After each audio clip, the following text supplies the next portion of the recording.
সিধু কানু জিত কর बाबा साहेब अम्बेडकर जीत कर बीरबंटा सिद्धू कानू जीत कर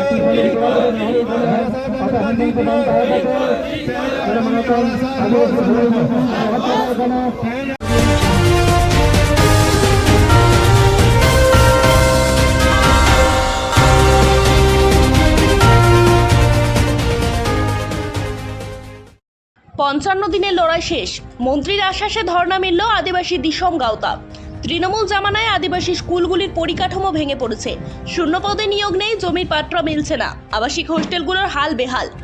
এইসব অভিযোগকে সামনে রেখে দুর্গাপুরের সিটি সেন্টারে ভগৎ সিং স্টেডিয়ামের সামনে ৫৫ দিন ধরে অনির্দিষ্টকালের ধর্ণা চালাচ্ছিলেন আদিবাসী দিসম গাঁওতার সদস্যরা। পালা বদলের পর রাজ্যে বিজেপি সরকার ক্ষমতায় এসেছে। শনিবার রাজ্যের অনগ্রসর শ্রেণী কল্যাণ দপ্তরের মন্ত্রী ক্ষুদিরাম টুডু পৌঁছান ধর্ণা মঞ্চে। আন্দোলনকারীদের সঙ্গে কথা বলে সমস্যার সমাধানের আশ্বাস দেন তিনি। মন্ত্রী আশ্বাস দিয়েছেন শিক্ষার অধিকার ফিরবে, শূন্য পদে নিয়োগ হবে, পাট্রার অধিকারও ফিরে পাবেন আদিবাসীরা। সরকার গুরুত্ব দিয়ে দাবিগুলি বিবেচনা করবে। এই আশ্বাস পেয়ে আন্দোলনের প্রত্যাহার করে নিলেন তারা। ৫৫ দিনের আন্দোলন আপাতত শেষ, কিন্তু দেখার বিষয় কবে মেটে সমস্যা, কবে ফের সুদিনের মুখ দেখবে সমাজে পিছিয়ে পড়া এই মানুষজনরা। দুর্গাপুর থেকে ননস্টপ এক্সপ্রেস টিভির প্রতিবেদন। দেখুন, এখানকার যে দুর্গাপুরের সমস্যা, সমস্ত রাজনৈতিক দল যারা সেটা তারা এদেরকে প্রতিশ্রুতি দিয়েছে পাট্টা দেওয়ার নাম করে, কিন্তু বাস্তবে তারা এখনো পাট্টা দেয়। ভারতীয় জনতা পার্টি সরকার আজকে চলছে, সেই সরকারের আমি একজন পূর্ণ মন্ত্রী হিসেবে আপনাদেরকে এবং সোশ্যাল মিডিয়ার মাধ্যমে বার্তা দিতে চাই।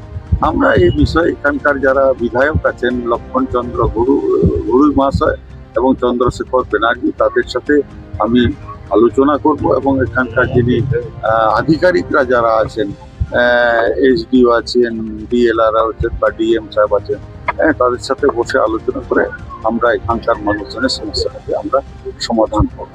এসআইআরে তো অনেকের নামও বাদ দিয়েছিল, তখন ওদেরকে বিক্ষোভ দেখাতে দেখা যাচ্ছিল, তাদের সুযোগ হলো না। এসআইআর ক্ষেত্রে যারা নাম বাদ যেগুলো গেছে, আমরা তারা সিএ তে তাদেরকে অ্যাপ্লিকেশন করতে বলা হয়েছে, অ্যাপ্লাই করতে বলা হয়েছে। এই ধরনের কয়েকটা এখনো আমরা রাস্তা খুলে দিয়েছি। তারা যদি অ্যাপ্লাই করে থাকে তাহলে নিশ্চয়ই সরকারের যে সুযোগ সুবিধা তারা পাবে। আমরা শিক্ষা সংক্রান্ত, বাসস্থান সংক্রান্ত এবং কর্মসংস্থান সংক্রান্ত তিনটে বিষয় নিয়ে আমরা গত 23শে মার্চ থেকে এখানে বসেছি। বিগত সরকারের কাছেও আমাদের এই দৃষ্টি আকর্ষণের জন্য এই আমাদের ধর্ণা কর্মসূচি ছিল। ভোট পর্ব শেষ হয়েছে, ভোট পর্বের পরে নতুন সরকার গঠন হয়েছে, নতুন সরকারের কাছেও আমরা আবেদন রেখেছি অবিলম্বে আমাদের এই তিনটে দাবি।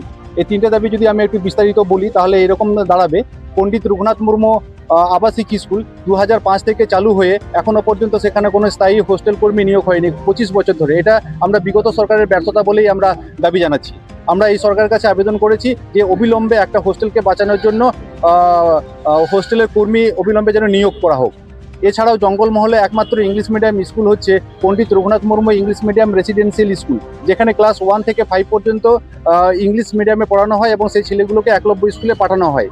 এইখানটায় আমরা 2017 থেকে দেখেছি ওই সরকার ফিডার গ্র্যান্ট বন্ধ করে দিয়েছে ক্লাস 1-এর, তারপর 2-এর, তারপর 3, এইভাবে ক্লাস 5 পর্যন্ত যে গ্র্যান্ট আসছিল সেগুলো বন্ধ করে দিয়েছে। এখন প্রান্তিক মানুষগুলো সেখানে লেখাপড়ার সুযোগ করতে পারছে না এবং যারা একটু আর্থিকভাবে সম্বল, যারা 2,500 টাকা প্রত্যেক মাসে দিতে পারে, শুধুমাত্র তাদের ছেলে মেয়েগুলোই পড়াশোনা করছে। আমরা সংগঠন থেকে দাবি করছি, যেহেতু আমরা পিছিয়ে পড়া জাতির মধ্যে বিলংস করছি, আমরা প্রত্যেকটা মানুষ যাতে শিক্ষার মৌলিক অধিকারটা পৌঁছাতে পারে, সেই জন্য আমরা এরপরে ধর্ণা মঞ্চ থেকে সোজা সারি ধরমমাঝি থানে। সাঁওতাল রাইটার্স অ্যাসোসিয়েশন এবং বি জোন আতুশোল আনার ডাকে বি জোনে এলেন মন্ত্রী ক্ষুদিরাম টুডু। 16 আনার পক্ষ থেকে সাঁওতালি রীতি মেনে বরণ করা হয় মন্ত্রীকে। উপস্থিত ছিলেন এলাকার মাঝি, পারাগানা সহ বিশিষ্ট জনেরা। পরে লেখক সংঘের সঙ্গে বিভিন্ন বিষয়ে আলোচনায় বসেন মন্ত্রী। সাঁওতালি ভাষা, সাহিত্য, সংস্কৃতি প্রসারে সরকারি সহযোগিতার আশ্বাস দেন তিনি। আলোচনায় উঠে আসে অযোধ্যা পাহাড়ের তুর্গা ড্যাম প্রকল্প প্রসঙ্গ। স্থানীয় মানুষের দাবি দেওয়া ও পরিবেশগত দিক নিয়ে কথা বলেন মন্ত্রী। ধর্ণা মঞ্চের পর বি জোনের মাঝি থানে সাঁওতালি সাহিত্য থেকে তুর্গা ড্যাম সব প্রসঙ্গে খোলামেলা আলোচনা সারলেন মন্ত্রী ক্ষুদিরাম টুডু। প্রথমে আপনাকে অভিনন্দন জানাই একটা ক্যাবিনেট মিনিস্টার হিসেবে। আপনি শপথ নেওয়ার পরেই একটা ঘোষণা করেছিলেন ফেক হিস্ট্রির বিরুদ্ধে। সুতরাং আমরা খুব আনন্দিত ব্যাপারটাতে নিয়ে। আর এর সঙ্গে একটা জিজ্ঞেস করবো যে অযোধ্যার যে ওখানে অযোধ্যা বুড়ু আর কি, আমাদের অযোধ্যা বুড়ু, সেই অযোধ্যা বুড়ুতে কতগুলো একটা সংগঠন আছে আদিবাসী বাঁচাও প্রকৃতি বাঁচাও, এবং সেখানে যে সমস্যা ওটা নিয়ে কী ভাবছেন? আর আচামি যে কয়লা খনিটা রয়েছে যে প্রস্তাবিত, ওটা নিয়ে আপনার কি দৃষ্টিভঙ্গিটা আছে?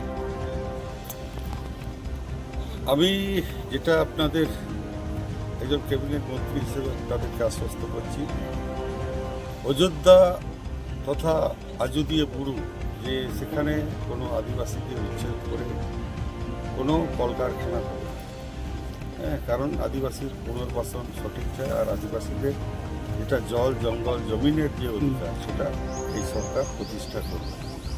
আর পাঁচামির ক্ষেত্রে বলবো, পাঁচামির যে দেউচা পাঁচামি, সেখানে আমাদের আদিবাসীদের আন্দোলন আছে বা থাকবে, এবং সেখানে কোনো আদিবাসীকে উচ্ছেদ করে কোনো কলকারখানা হবে না। আর ওখানে অযোধ্যা বুড়ুতে যেটা হচ্ছে, ওখানে প্রকৃতি বাঁচাও আদিবাসী বাঁচাও ওদের দীর্ঘদিনের দাবি যে ওখানে যদি আবার তুর্গা ড্যামটা তৈরি করা হয়, যেটা গত সরকার করে গিয়েছিল, তা সেইটা ব্যাপার নিয়ে কী বলবো? আমি এই বিষয়ে আমি অনারেবল চিফ মিনিস্টার সাথে আমি পশ্চিমবঙ্গ সরকার তার সাথে আলোচনা